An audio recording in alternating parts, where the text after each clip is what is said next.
Alright, hello there everyone, welcome to another extremely low budget Eruption of Shame, where I look at the games I'm getting on my mountain this month by outlining humble choice, looking at Amazon, and checking out the bundles which are currently on offer. Today we start, of course, as always, with the humble choice, where, for once for the last couple of months, we have no origin keys, which, can I just say first up, that's a good thing for most people. Downside, I already own a lot of these games, so I guess I'm going to be making a lot of gifts. Giving a lot of gifts to people. So that will be where we're going, I suppose. First up, the headliner is a $50 game, the Tomb Raider 1 through 3 Remastered Bundle.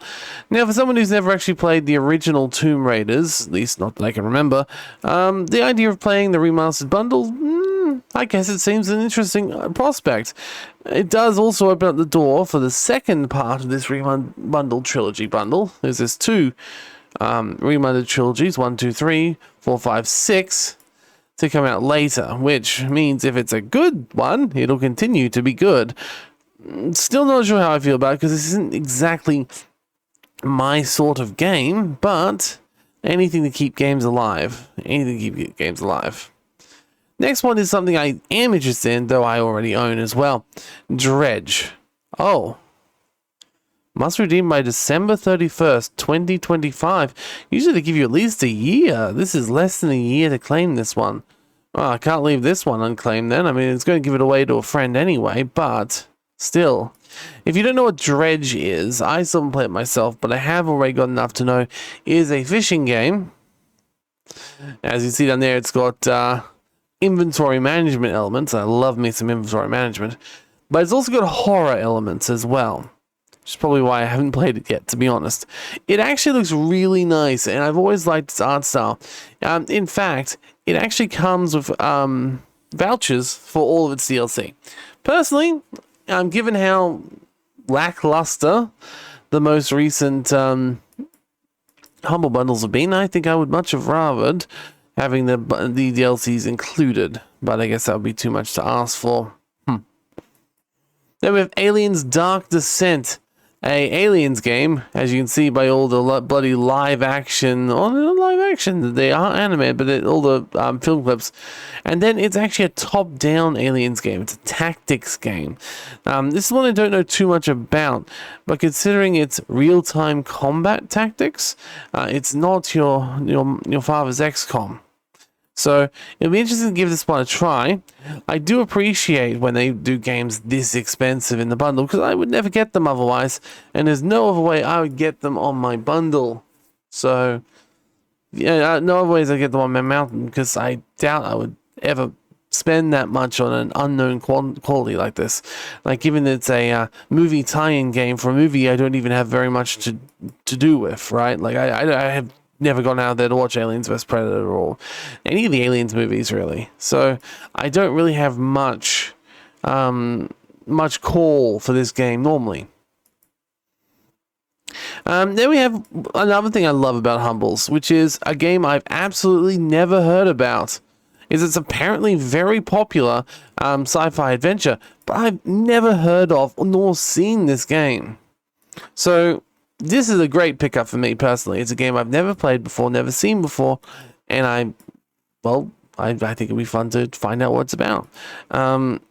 It looks a little bit creepy, and I don't know if it's actually going to have very much progression in it, but it does look like it's story-based, and I always like a story-based game. So, yeah. Enjoy more than 10 hours of playtime brought to life with 15,000 lines of fully voiced dialogues. Nice. And a soundtrack from 2 composers. Very nice. Then we have Novalands, another game I already own. However, I'm pretty certain this one does have co-op elements. I've got a friend on my wish list who has this wish listed, so I'll probably go to them. But, I mean, it looks interesting. It looks like a low quality, a low pixel count version of something like Satisfactory, or maybe a sort of like a Planet Crafter with more Satisfactory elements.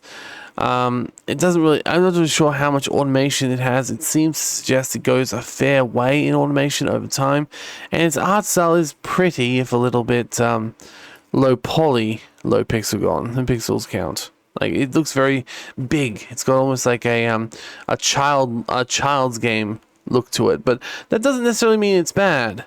In fact, its ratings would suggest it's been quite good, and the fact that I already own it, because I'm pretty sure I bought this one special.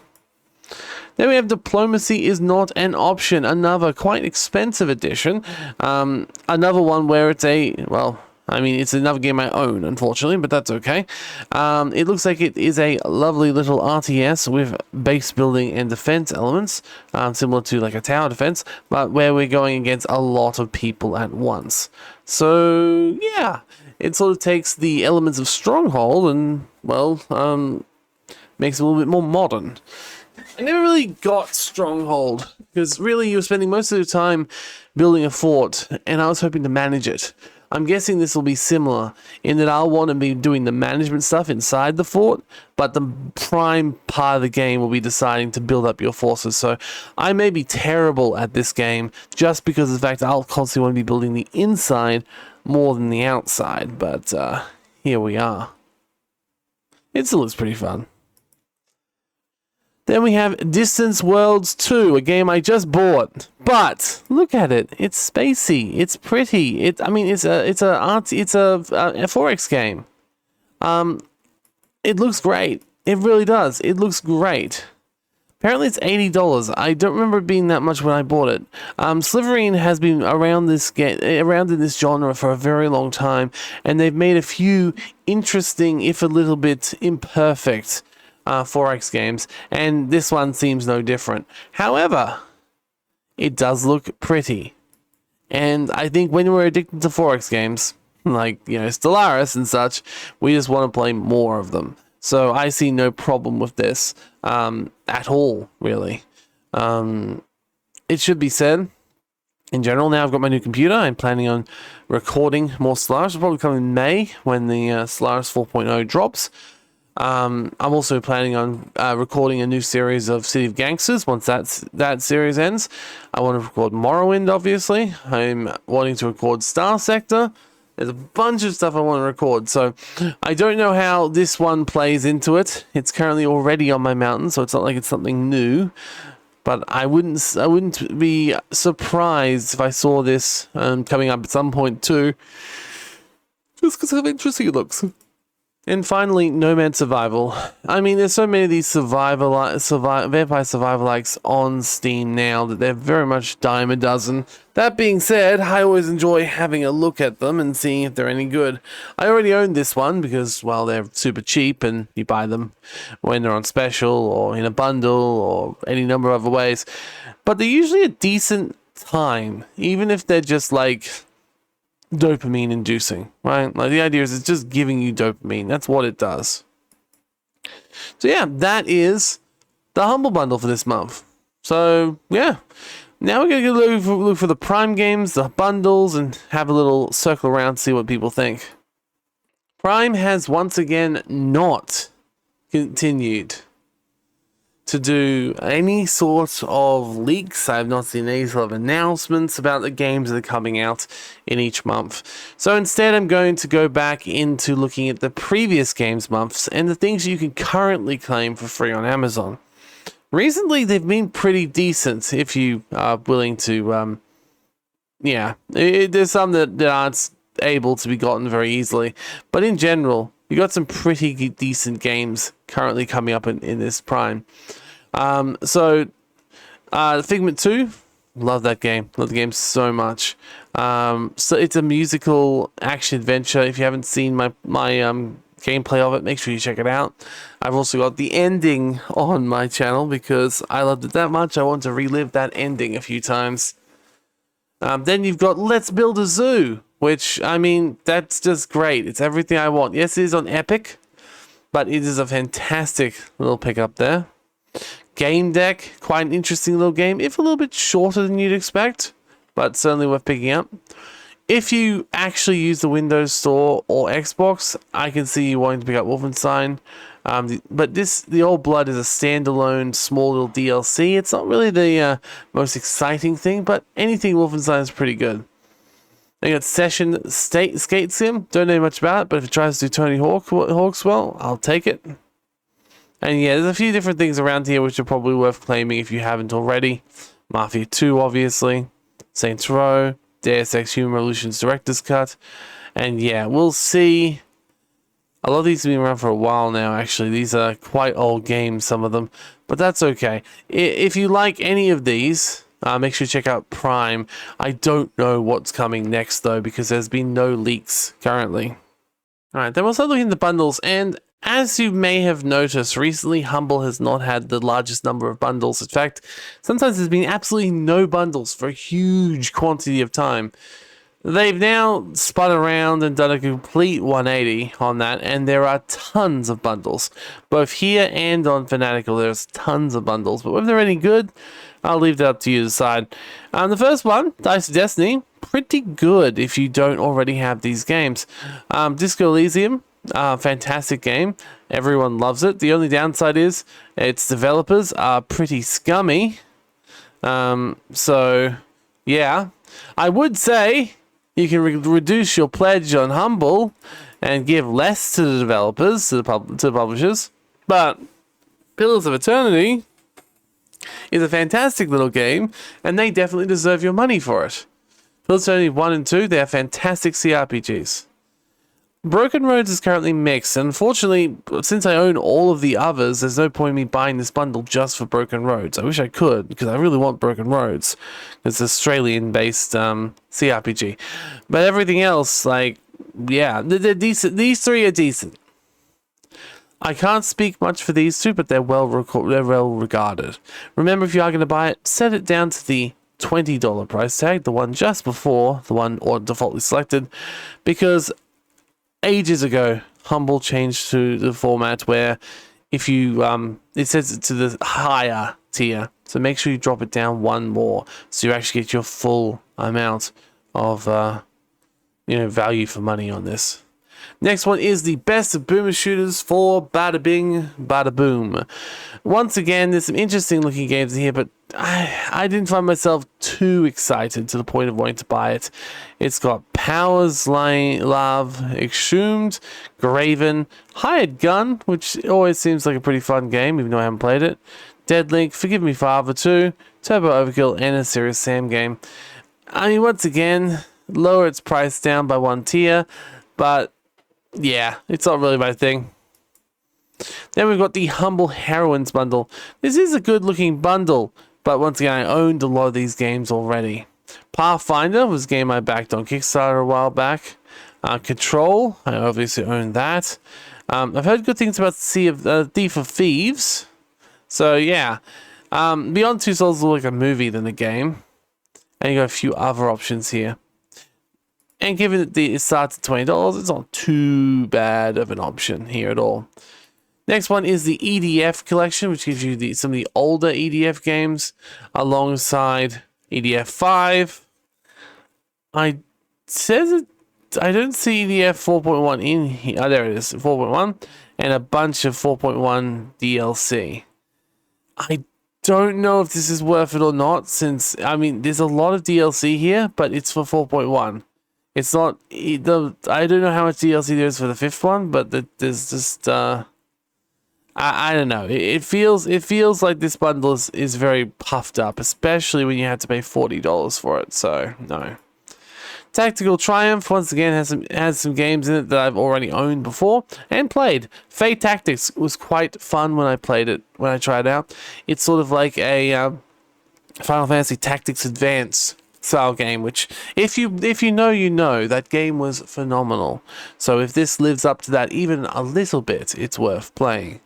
The other games, I didn't see anything that really jumped out at me. I'm pretty sure I owned a lot of them already, but I might give this one a second look. Once again, slow that price down. The next one is actually one I'm strangely thinking might be worth buying, just for the simple fact that every single one of these horrible kids games is fairly well received and is incredibly expensive. I even had a student the other day be like, "Have you played any Transformer games?" I'm like, "No, I haven't played any Transformer games. They're like $70.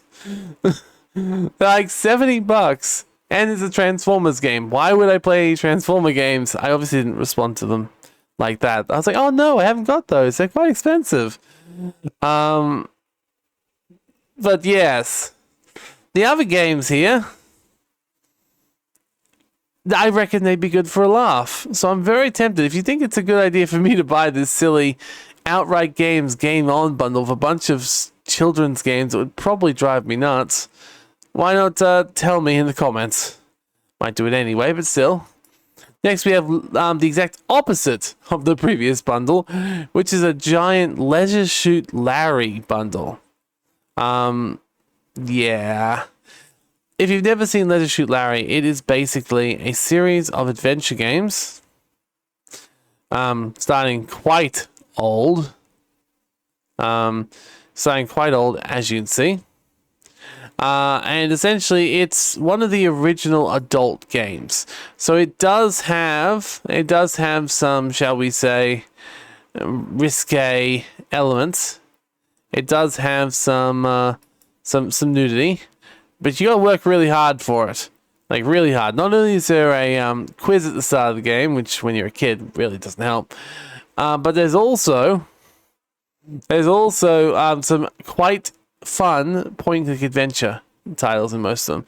So is it worth it? I mean, don't go in it for the porn. I know that's what it's known for, etc. That's what it's for, but like realistically, I think the Leisure Shoot Larry games are just a good set of retro style adventure games. I already own most of them. I haven't played too many in great detail yet. I played more when I was a kid. And it's not a bad bundle, it's not a bad collection. And the fact it goes all the way down to $11 for this bundle, that's a pretty good bundle price for how many games you're getting, even if some of them are, shall we say, a little bit too old. And do they have? Actually, interesting enough, they don't seem to have the remake, the Kickstarter funded remake here, which is a bit of a shame, because they did the first game was remade for Kickstarter, and it was quite okay. It wasn't great, but it was okay. Then we have the Hero Craft Complete Bundle. I didn't see anything here that was really biting my fancy that I didn't already own. I still need to get back and play more Insomnia. I was going to play that buggy game, but I never got around to it. It's still on my list of things to do more of. But apart from that, yeah, there's a few other things here that I already owned and such. It wasn't really that great looking.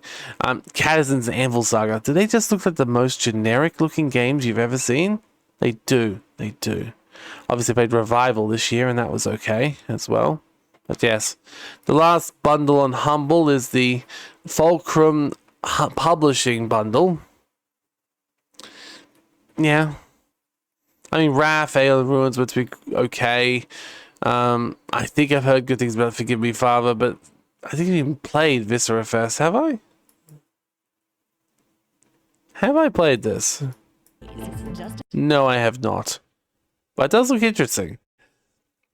Do I own it? That's the next question I have. Because, like, it looks interesting.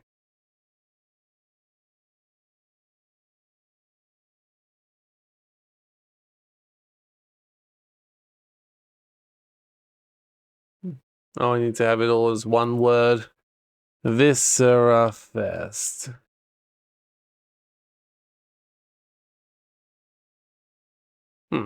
That's odd. It's not showing up on my Steam. Maybe I've already got my button library.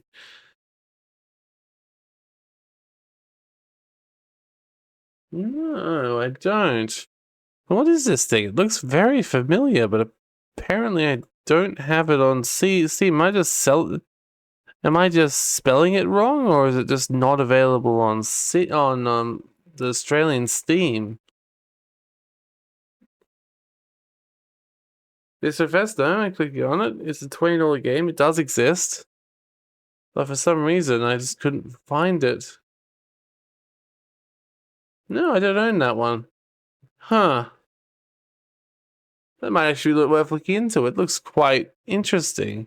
A single-player arena FPS with minor collectible elements, hordes of eldritch monstrosities. It's a boomer shooter in early access. I see. No, I haven't seen that. I thought I had. Fascinating. Very, very fascinating. Oh well, let's go on to the fanatical games. Maybe I'll give a second look to this bundle and see if maybe I do want to buy it. I know for once again $20. Well, $20. All right, we have a lot of games on Humble as well. I remember this bundle. The only thing which really interested me was this Bear's Restaurant. The rest of them I either owned or didn't want. So I did end up buying this bundle, but still. Then you've got the Build Your Own Indie Legends bundle. Everspace is always quite good, though I think Everspace 2 is probably where you'd want to go these days. Everspace, the original, was more of a roguelike game, whereas the new one is more like a freelancer style thing you want, right? If you want to see my series, another thing I need to go back to now. Definitely check that out. Braid is well reviewed. I never really saw the appeal personally, and yeah, a lot of these games I also owned. Rings of Saturn, brilliant game. It used to be free, so I think it still is, but I got the paid edition myself. I think it does have some other things with it, but still, it was for a long time. I think the demo was the same thing as the full game. Anybody either? Farm Together sold out. That game is horrible. It's absolutely horrible. Then we got the Build Your Own Early Access title, which I was actually quite excited when I saw it because I'm like, oh, cool, a bunch of early access games. I don't buy that many early access games. Maybe that means it'll be something here that'll be interesting. Not really. I looked at them and I was like, yeah, the only two I actually want, I've already got. So I didn't see too much in there. Build Your Own Spring bundle? Yeah. Yeah, no real highlights here, but yeah. Build Your Own Adventure bundle, which I thought would be fun, but not really. I guess the Deponia triple pack. Oh, it's only all Deponia. Wait, hold up a second. That's Deponia and Friends. That's two of the Deponia games. That's not even the whole lot of Deponia games. It's just two of them and a game called Silence. Interesting choice there. It's some Broken Sword games. It's some Beyond the Steel Sky. So there are some good games in here, but it feels like a lot of them aren't necessarily adventure games, at least ones I had left to choose from. Or at least they're more like puzzly ones or similar. Not really what I consider when I think about Build Your Own Adventure, but that's okay. You got the Kingslayer bundle, which gives you all of these games. So if you like that, these sort of bundles are fun because obviously you get games to give away to friends, but I didn't see anything too exciting here. Not a charity bundle. The charity bundles usually the best. Build Your Own Creature Chronicles. Once again, nothing really jumped out at me. In fact, some of them seemed a little bit crazy. I will say Koromon and Nexamon are quite good little Pokemon knockoffs. I still need to play more of those as well. I did say that a lot this video, but it's true. And finally, we have the Build Your Own Fusion bundle. So, nothing too crazy here. I did play Encased recently. Another game I need to play more of that is quite good. A lot of people have positive things to say about Prey. I personally found it scary as hell and didn't want to play any more of it. Yeah. That's basically that. So, not a horrible month in my opinion. Does it make up for the last 2 months being god-awful? Probably not. But at least it's going in the right direction. So, I thank you for joining me. This has been for another Eruption of Shame. I'll see you next time. Have a lovely rest of your day. And goodbye. Oh yeah, and probably don't forget to, subscribe if you've made it this far. Give me a like. Give me a comment. There is membership, but I mean, if you're just here for the Eruption of Shame, probably doesn't give you very much. It just means that you can help me choose a game every month, and that number will go up if I get more members. Because I'll be able to start releasing them as members only videos. or at least members exclusivity period. Maybe I don't like the idea of releasing things that are seem core channel but should go to everyone. Maybe let's increase their increase how long it is till they get given out or something. I don't know. The point is, you can join as a member. You give me a comment. Anything helps. I just am doing this for fun, so I'm not destitute. I've got a full-time job. I'm doing other things in my life, but this is just for fun. And if you want to support that fun, you want to support this one man's quest to go through all his games while simultaneously adding so many games onto his stack that it's a never-ending journey, a never-ending goal, then join us. Otherwise, thank you for joining us for this video, and goodbye.